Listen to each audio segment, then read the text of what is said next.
My guest today has been an author and filmmaker, but he's best known as an expert on tigers. His books and films are so popular, he's become a cult personality in his own right. But what is he actually like? Well, let's see if you find out as I introduce you to Valmik Thapar. Welcome to the program, Valmik. Thank you. They call you the Tiger Man of India. Do you see that as a compliment, or has it become a little bit of a tiresome cliche? I think that's how people look at me and tigers, but really speaking, the reason for people calling me a tiger man is because I've probably seen more wild tigers than anyone in the world.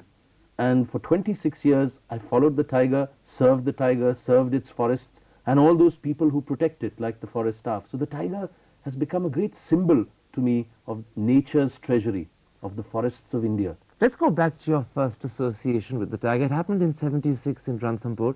But what took you to Ranthambore? In 1976, I was busy making documentary films, so we had to do a wildlife film in Rajasthan, and that gave me a clue that there was a place called Ranthambore. Few people knew about it, and I suppose I was fed up of the city. I was bored with my life. I had a complicated marriage in the process of breaking up taking place, so I went to the tiger's home. So in a sense, you were escaping from urban life when you stumbled upon the tiger. I don't know whether I was escaping. I was bored with the routine of urban life. And I went into Ranthambore and I was captured by the natural world. What was it about the tiger that attracted you? I think it's the power and beauty of the image. It's mesmeric. It reminds me of what forest communities always said, that it was the intermediary between heaven and earth. Sometimes you have to rub your eyes to know, did you see it? Did it appear? Did it disappear? And it has this strange illusion like a dream. So you want to know more about it. It's unpredictable. It's a challenge. So I started to follow the tail of the tiger. You sound as if you were grabbed by it at the very first sighting. I mean, was that literally how it happened? Yeah, I was caught by it. It was me as an adult in a tiger's forest, caught by this sight of a tiger just for a brief few minutes. And then it disappeared. And then it took me 30 days to see it again. That was what tiger observation was like in those days. So it was like parts of that imagery, the stripes started to go into my brain, into my very soul. That's the only way I look at my feeling to the tiger. Why? Because it's a part of me. Now, in the early days, you used to say that one person who influenced you enormously was the park director at Ranthambore, Fateh Singh Rathore. Did you meet him during that first trip? Yes, I had to wait 2 days for him to meet me. He was the wildlife warden then of Ranthambore with his big moustache. And he was an important man. Yeah, he was a very important man, and he looked me up and down and said, okay, go to the park. No one comes to this park. So I went there for 20 days. And I was completely taken over by Ranthambore. And slowly, it took me a year to get to know Fateh Singh. But Fateh Singh Rathore became my tiger guru. He's still in a way my tiger guru. He taught me every little nuance of the forest, how tigers behave, how they walk, how to track them with their pug marks. And the most important, he removed my fear of the forest. You were scared of the tiger? Yes, at some level you get very close sometimes in Ranthambore to the tiger. I was a city-born, unfit man going to a forest, had no clue whatsoever about the forest. I didn't know it was going to take over my life, as it has done for 26 years. So he taught me all that and forced me at night, in the middle of the night, whenever we saw tigers, get off the jeep and start walking. See if you can walk towards a group of tigers at night. This was the 1970s.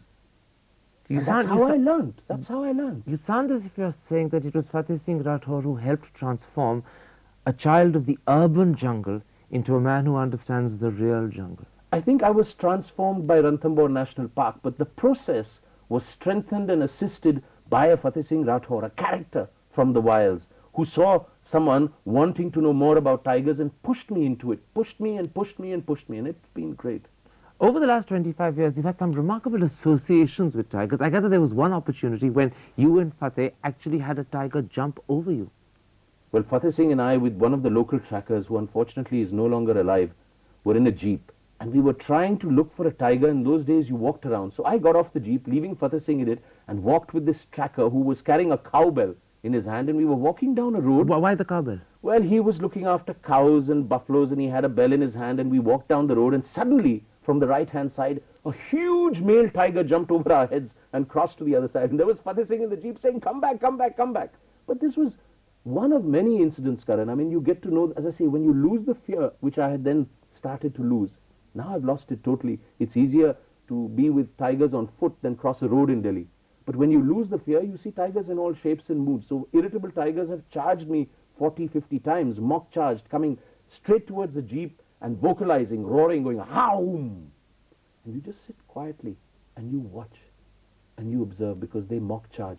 They never go for man. Man is not their prey. What do you mean they mock charge? You mean this is being done to actually test the man at the other end? A tiger is irritable like a human being, so you've spent too much time. Maybe you've invaded the privacy of the tiger's world. So it comes to tell you, get out. And when it does that, you retreat. But at that moment, if you panic, what would happen? Would the mock turn into a real life-threatening situation? Who knows, if you start to run or you do the wrong thing and the tiger feels threatened, it will defend itself. But the tiger only defends. It never attacks man. This is something we don't understand. This is a mistake we often make. We've made it because of all the stories that have emanated from the past, whether it's Jim Corbett or Kenneth Anderson, all the books about the fear. But there's more fear negotiating traffic in Delhi for someone like me than walking in a forest. Now, you know, over the years, you've also had opportunity to take some remarkable photographs and footage of tigers. I believe you actually witnessed a tiger catching his prey, and this is a very unusual account for you, isn't it? It was a great day. I was in the middle of my breakfast. It was 10:30 in the morning, and there was the sound of a booming call of a deer in alarm. When deer see tigers, they call, so you can follow their calls and find tigers. I did that. I rushed into a jeep, picked my small still camera, and there was this tigress with 3 cubs, and she was walking away into a bush, and from that bush came charging out a sambar deer, huge stag, maybe twice her size and weight, with huge antlers. And like a cheetah, which normally tigers don't do, they don't chase their prey, the tigress charged it, and I followed, and right at the edge of the road she had caught the sambar, but in the wrong grip. Normally you kill from here. She had caught it by the shoulder. So sambar deer and tiger were looking at each other eye to eye for 5 minutes while I took pictures. And because she caught it in the wrong grip and couldn't get to the throat, she gave me an opportunity to take some pictures which I don't think have been taken anywhere in the world. So I had 10 minutes with 20 shots, because I had picked up a camera and no spare film, believe it or not. And I found a whole area of predation of the tiger where it tried to kill the sambar deer by going for its belly, its legs, and all this happening in front of me. And it is today one of the rarest sequences to tell people how difficult and complicated it is for a tiger to kill its own prey, deer. And it all happened actually almost by accident. It happened by accident because you have to interpret the language of a forest. You have to sit in a forest and hear every call and sound and be aware and alert to it. So it's like a completely different world. And it's through that another encounter with a big male tiger took place. Watching the male as a father figure. This was also the first time in the history of the world that pictures were taken of a male tiger, a female and 2 cubs, and the male playing the role of a father. So there have been some rare occurrences. Why is the male playing the role of a father so rare? Are tigers bad People always fathers? assumed that male tigers kill their cubs and male cubs because of future competition. But the animal that fathers his litter protects the cubs like the mother. It's only when he's killed and a new male tiger comes that cubs die. So it was our first encounter of the rarity of tiger behavior. I mean, that's what's fascinating. You know, you've written some 10 books about tigers. You've done a series of different films. What does the animal mean to you today? The animal means everything to me. It's the meaning of my life. It's a part of my life. My life is devoted to serving this animal. This animal gives me adrenaline flow. This animal is magic. And do you know, last month I was in Panna National Park following a scientific study which had tranquilized a tigress and was radio collaring it, because then they can follow the signals. And it's the first time I touched a wild tiger. And I will never forget it, Karan, because I cannot describe the feeling of this image of power and beauty fast asleep. And I just touched it.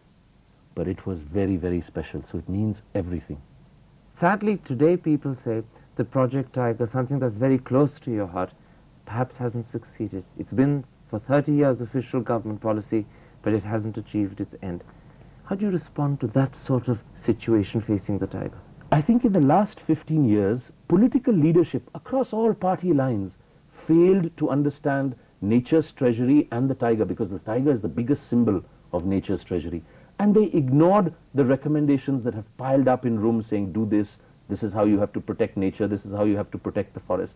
So Project Tiger failed not because it had bad men in it, not because its scheme of things wasn't right. It was because it was never empowered properly by political leadership. If you have a project, you have to empower it to be effective, and this bad governance is the reason why it failed.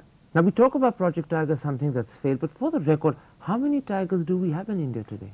I believe there are about 2,000 to 3,000 tigers in India today. I think my opinion would be more around 2000. I would be at the lower end of it because the tiger faces enormous problems of habitat degradation and huge problems of bad administration, loss of corridors and links between one forest and another. So the future is very dicey. So on average, how many tigers do we lose a year? I think we could lose something like 200, 250 tigers a year. That's almost one a day. That's almost one a day because the tigresses breed and add into the population. So it is one a day. That was the official figure of Project Tiger in the last 3 years. One tiger is lost a day for poaching because it's lost its forest or it's been poisoned or man has intervened in some way to destroy the tiger. There are many ways that happens. So yes, we have a big loss of tigers and other animals and other wildlife and our forests. You said a moment ago that one of the reasons why Project Tiger had failed is because politicians had failed to understand the importance of actually conserving this symbol of the forest. But why do you think they failed? I mean, is it simply that they don't understand? Or is it that there's no benefit for them to understand? Or is it that politics comes in the way? I think politics and big business comes in the way. I think forest land in India, and this is a figure of government, is plundered legally and illegally to the extent of 60,000 crores a year, which is the Defense Ministry budget. And we have still not created enough money from the Planning Commission to protect forest land. We have not done enough to protect forest staff, to look after their welfare, and we haven't done enough to create mechanisms to protect nature's treasury. 300 rivers are born in the tiger's home. Where do we drink water from? From the tiger's forests. And all of that would be endangered were the Indian tiger to be wiped out. Totally, because the forest would go first. We would endanger the water regimes of this country, and this is very clear and evident. Therefore, for many years now, I'm fighting a battle to ensure that a mechanism is created, a federal structure is created only for the natural treasury. Don't mix it with environmental issues that concern the city, that concern urban life. Separate them. This is why you're championing the cause of splitting the environment ministry into two, into a separate ministry for wildlife and forests. I think it has to happen. 23% of India, 1/5 of India requires its own decision-making body, which is a federal ministry. And I was able to articulate this idea recently, in fact on the 21st of January, to the Prime Minister in the meeting of the Indian Board of Wildlife. And I think people will take notice. In fact, many decisions were taken on that day to make forests a priority sector and to ensure that there is reform and restructuring through a forest commission for the forest staff of India. You know, Valmik, it's been a long struggle for you, and it's one that you've pursued with dedication for 25 years. God forbid the tiger were to one day disappear in India, like the cheetah did. What would happen? For me personally, it would be something undescribable. I think if the tiger disappeared, it would be an indicator of the horrors that would engulf our population, our way of life, and our water regimes. Remember, we have some warning now that vultures are disappearing. The house sparrow, which used to come into our homes, is dying. These are indicators that we have intervened negatively in the natural world. So everyone has to engage in the battle to save this animal. But we'll just take a break. I want to come back in part two and talk not about something that's been a mission and a cause, but about the man behind the mission, the real Valmik Thapar. We'll be back in just a couple of moments. Stick with us.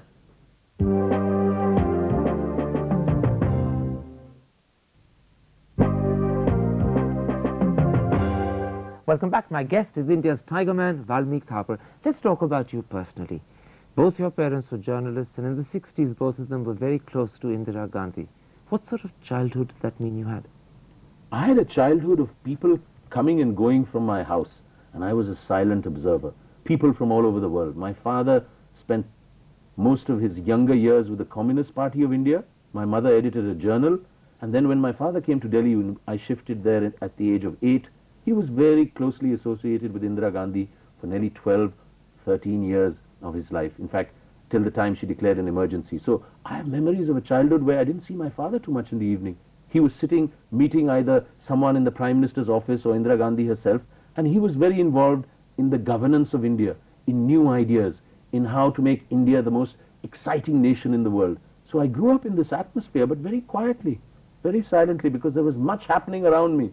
You know, that's a lovely description. You call your childhood that of an observer, but you weren't completely on your own, were you? You had your sister Mala with you. Are you very similar or actually poles apart?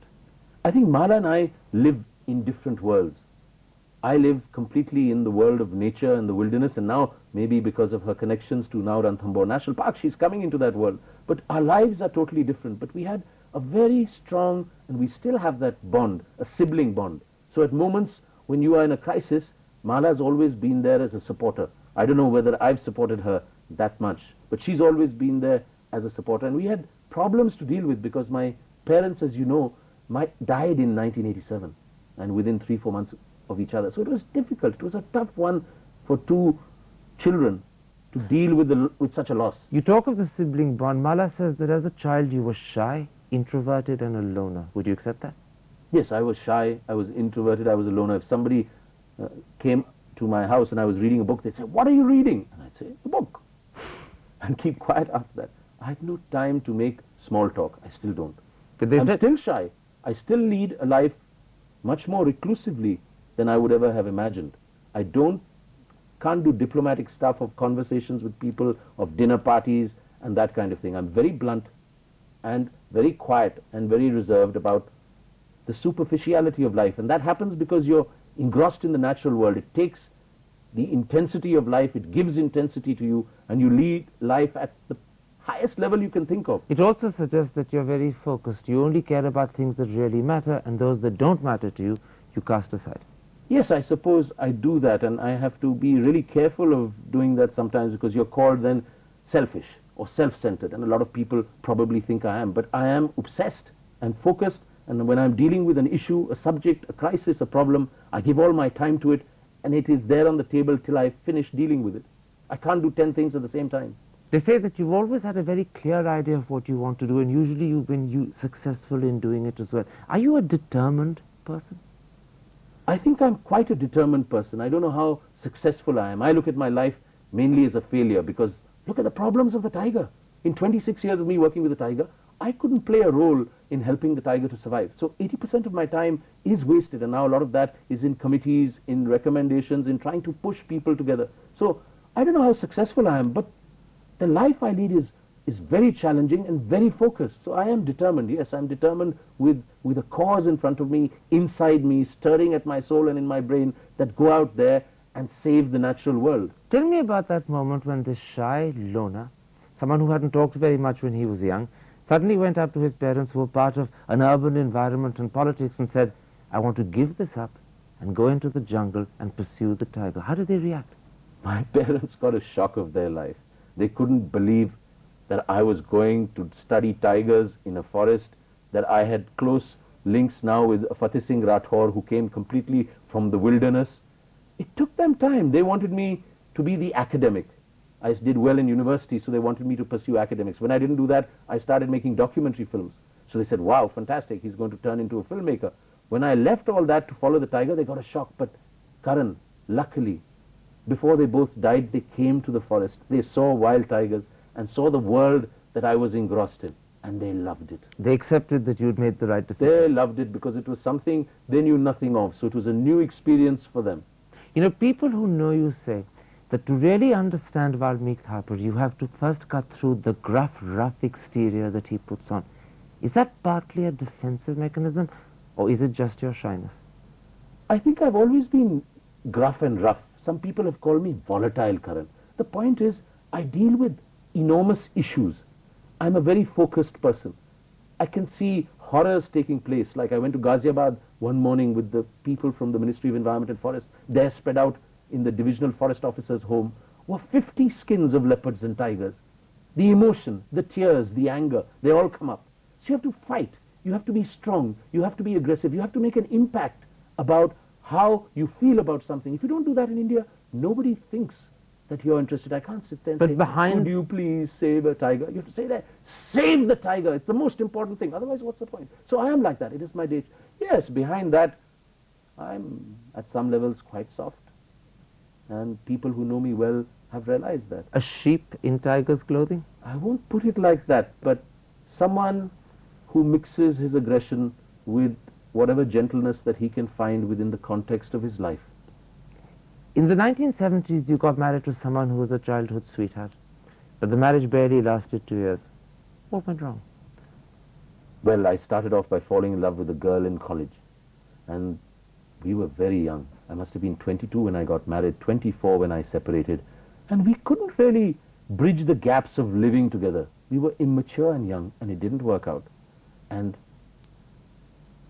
It was best to just move away. much better for her, for me, and a new life started through that. You found someone recently who you're sharing your life with now. Have you found the happiness that you've been looking for? I think I found unexpected happiness. I never thought that I would find this kind of happiness. Yes, I'm sharing my life with Sanjana, and she's a lady who has the same power, intensity, and beauty of the tiger, believe it or not. So it's a new experience. Yes, I found someone to share my life with, and it's the greatest experience of my life.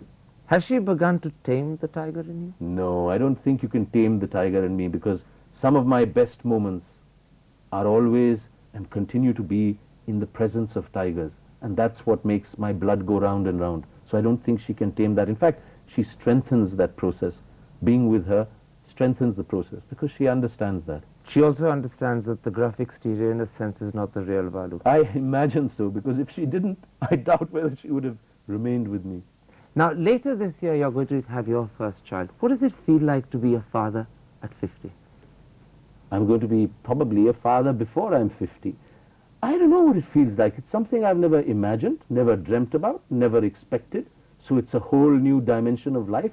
I hope it's as exciting as understanding tigers. I'm sure it's going to be. It's a new experience, completely. But are you nervous? I'm a little nervous, but I'm getting more and more interested in it because it's about creation of life. It's about regeneration. It's about things that I got encompassed within the natural world. You make it sound a bit like an ecological chain fulfilling itself. No, it's not that. But it's a part of life. It's a part of the natural world which the Homo sapien is a part of. And suddenly, I'm in that experience, me. I was a watcher earlier, and now I'm a part of it. So it's fascinating. It's going to be new. I can't judge it at the moment. It's the greatest thing that's happening to me in a way. Will you be a good father, do you think? Or do you think you'll be a bit like the male tiger? I have no idea. I don't know what a good father is and what a bad father is. I think that I have loved interacting with children all throughout my life, because I think every human being, whatever their age, is an adult, and every adult is a child. And I hope that I enjoy my relationship with my child. This is, in fact, a wish fulfillment. This is a secret longing coming true. I don't think it's a secret longing. It was. There was a moment of time when both my parents died that I felt how delightful it would be if I had children. But then it went away. So this is a surprise, and a great surprise. Valmik Thapar, great having you on the program. Thank you.